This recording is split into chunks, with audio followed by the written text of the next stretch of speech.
Good morning to all the students of B.Ed first year who have selected Hindi and a third subject C7A P/SS02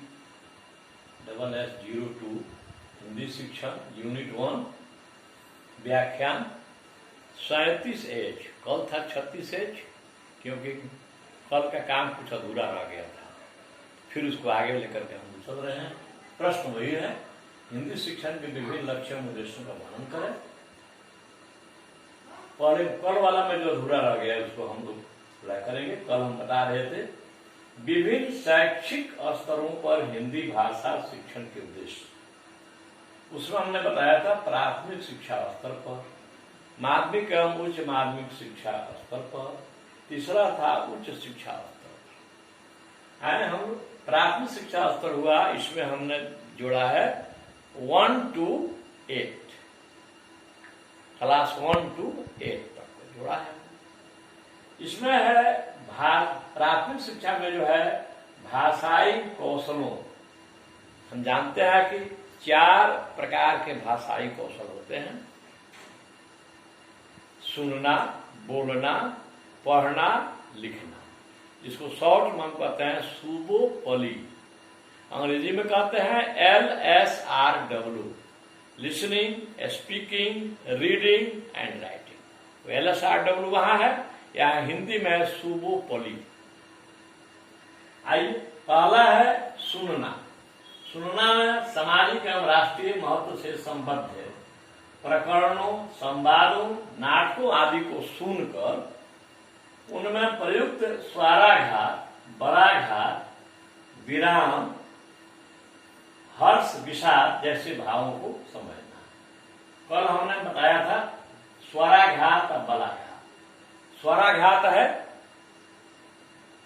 यह है जैसे है हम कह रहे हैं अनाधिकार, अनाधिकार। यहां पर हम अनाधिकार में अधिकार पर अधिक जोर है, तो यहां पर अ हट गया है, अनाधिकार, अनाधिकार है। उसी तरह बलाघात में शब्द के प्रत्येक अक्षर पर हमारा पूरा ध्यान, पूरा जोर बोलते समय नहीं रहता है। जैसे उदाहरण ले लीजिए, कलम, कलम ल पर अधिक जोर है। उसी तरह कमल, वहां पर जो है म पर अधिक जोर है। तो इसको कहते हैं बलाघात। बोलते समय जब एक ही शब्द के किसी अक्षर, किसी लेटर पर अधिक ध्यान, जब हमारा अधिक जब उस पर जोर डालते हैं बोलते समय, तो उसको कहते हैं बलाघात। जैसे कलम और कोमल, कलम में म पर अधिक जोर है और कमल में म पर अधिक जोर है। आइए, बोलना। बोलना बलाघात आरोह अवरोह के साथ साथ आत्मविश्वास से लबरेज होकर, परिपूर्ण होकर स्पष्ट भाषा में प्रवाहपूर्ण ढंग से बोलना। आरोह अवरोह होता है, जैसे संगीत गाने वाले जो हैं जब अपने लय में रहते हैं तो वे ऊपर की ओर चढ़ते हैं और फिर धीरे धीरे नीचे की ओर उतरते हैं। यही है आरोह। आरोह माने ऊपर चढ़ना, अवरोह माने नीचे उतरना। तो बोलते वक्त जो है कहाँ पर ऊपर चढ़ना है, कहाँ पर नीचे आना है, इस पर ध्यान दिया जाता है। यही आरोह होता है। और जब जो वक्ता होता है वह आत्मविश्वास से लवरेज होकर, परिपूर्ण होकर स्पष्ट भाषा में प्रवाहपूर्ण ढंग से बोलता है। प्रवाहपूर्ण जैसे नदी की धारा बिना विराम लिए हुए आगे की ओर बढ़ती जाती, उस तरह वक्ता भी आगे की ओर बढ़ता जाता है। अगर वह रुक गया तो इसका अर्थ है कि उसमें कहीं न कहीं आत्मविश्वास की कमी है। पढ़ना, पढ़ना विराम चिन्हों का ध्यान रखते हुए, जहां पर पूर्ण विराम है वहां थोड़ा सा हम रुक जाते हैं। तो विराम चिन्हों का ध्यान रखते हुए उचित आरोह अवरोह का साथ अर्थ ग्रहण करते हुए पढ़ना। इस पर पढ़ना पर हम अलग से भी चर्चा करेंगे। तो पढ़ना वह प्रक्रिया है जिसमें पाठक अर्थ ग्रहण करते हुए जब उसको पढ़ता है उसको कहते हैं पढ़ना। लिखना शुद्ध भाषा में क्रमबद्धता से लिखना और शुद्ध वर्तनी एवं विराम चिन्हों का प्रयोग करना। आइए माध्यमिक एवं उच्च माध्यमिक शिक्षा स्तर यह है वर्ग 9 से लेकर 12 तक इसमें आता है। माध्यमिक उच्च माध्यमिक में उच्चरित भाषा को स्पष्ट रूप से सुनना और समझना, भाषा का उच्चारण शुद्ध कर सके। तीसरा है अच्छी गति से स्वस्वर तथा मौन वाचन करना। अपठित अवतरण, जिस अवतरण को विद्यार्थी ने कभी नहीं देखा है पढ़ा है उसको अपठित अवतरण कहते हैं। तो उस अवतरण को शब्द को उसकी सहायता से पढ़कर अपनी समझ बना सके। पांचवा है शुद्ध हिंदी में किसी सरल विषय पर अपने विचार व्यक्त कर सके, लिख सके। बच्च आइए उच्च शिक्षा स्तर पर यह है डिग्री कॉलेज स्तर। इसमें है बोली गई भाषा को, कोई बोल रहा है तो उस भाषा को ठीक ठीक समझ बना सके, समझ सके। शुद्ध भाषा में बात, शुद्ध भाषा कहेंगे, भाषा शुद्ध अशुद्ध नहीं होती है।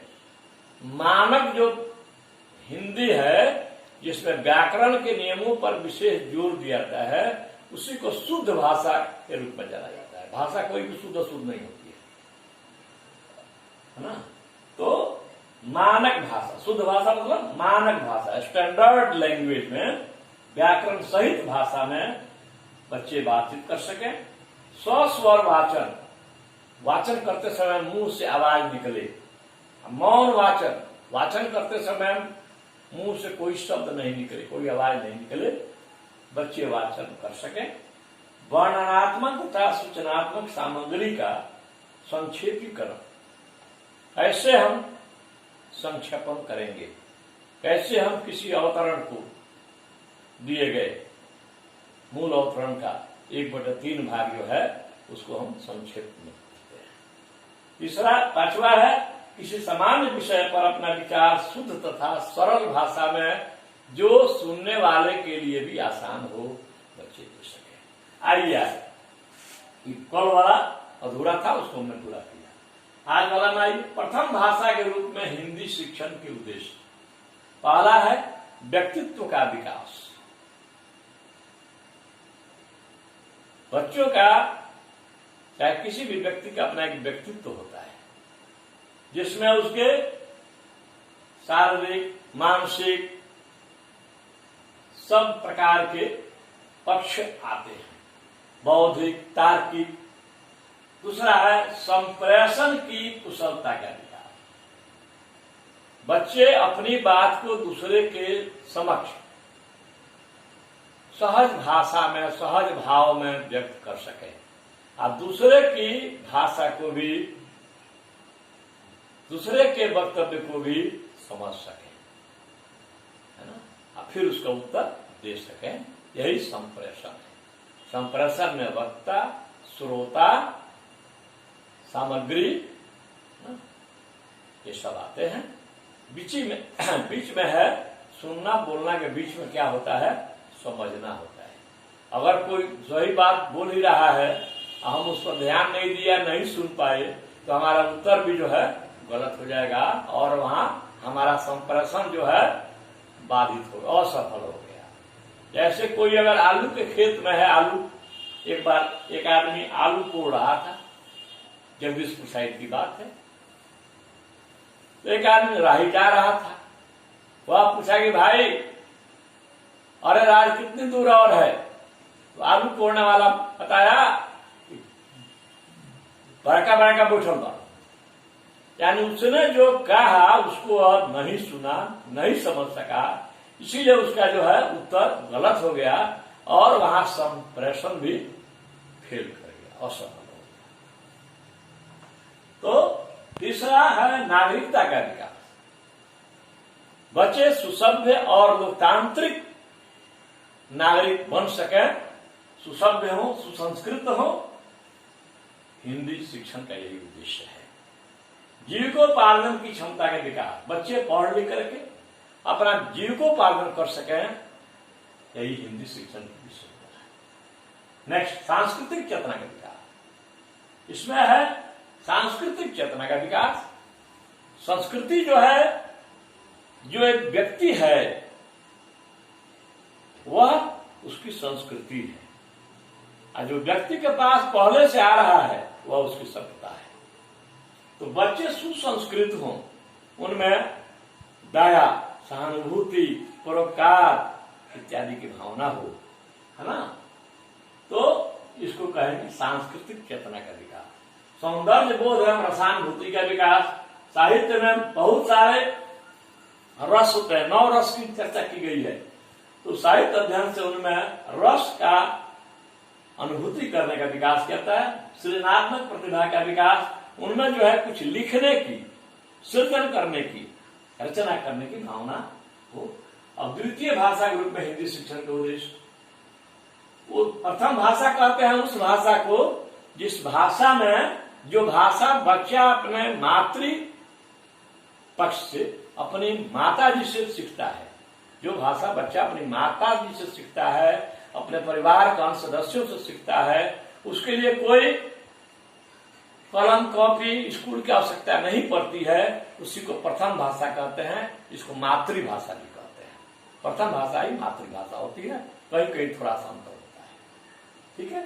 द्वितीय भाषा, जिस भाषा को सीखने के लिए व्यक्ति को कॉपी, कलम, पुस्तक, विद्यालय की आवश्यकता पड़ती है, वही द्वितीय भाषा कहलाती है। तो हिंदी कहीं कहीं द्वितीय भाषा भी है, जैसे पूर्वांचल के राज्यों में, है ना, दक्षिण भारत के राज्यों में, वहां पर हिंदी द्वितीय भाषा, क्योंकि वहां पर स्कूल में सिखाई जाती है। इसमें है उद्देश्य में हिंदी शिक्षण का उद्देश्य द्वितीय भाषा के रूप में भाषा प्रयोग में कुशलता है, अन्य भाषा भाषा के साथ कुशलता पूर्वक समायोजन, अन्य भाषा भाषा के साथ विचार विनिमय, बहुभाषिकता से ज्ञान भंडार का विस्तार। बहुभाषिकता करता है, एक से अधिक भाषाओं को जानने वाले को बहुभाषी कहा जाता है।